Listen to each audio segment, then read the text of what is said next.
How to create Snapchat shortcuts. Hey everyone, welcome back to our channel. This is your solution guy Bimo. In today's video, I will simply show you the way on how you can actually create a Snapchat shortcut.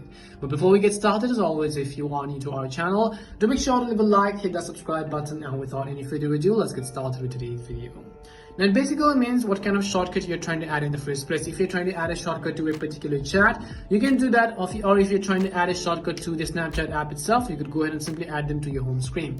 But before that, make sure you have either downloaded or updated the Snapchat app to the latest version. You can do this by heading over to your app store, in the search box typing in Snapchat, and go ahead and simply either download or update it.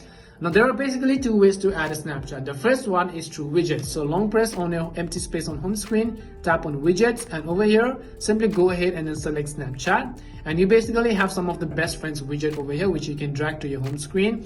Now you can basically go ahead and then simply actually enable the best friends widget or the shortcut on your home screen. Now the other way is to simply open up Snapchat. Once you open up Snapchat, you want to simply tap on the Bitmoji profile on the top left, and then tap on the gear icon on the top right corner over here, and you'll be able to see a list of all these options.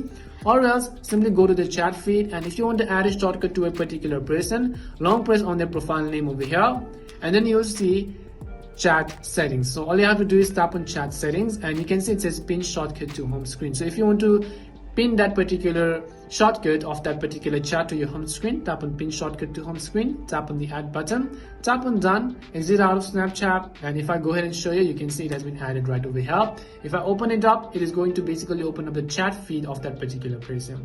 And this is how you can actually create Snapchat shortcuts. We hope the video was really helpful. If it did help you, make sure to leave a like and subscribe to the channel. If you have any more questions, queries, or doubts, simply also make sure to leave them down. Thank you very much for watching till the end, and see you soon in our next video.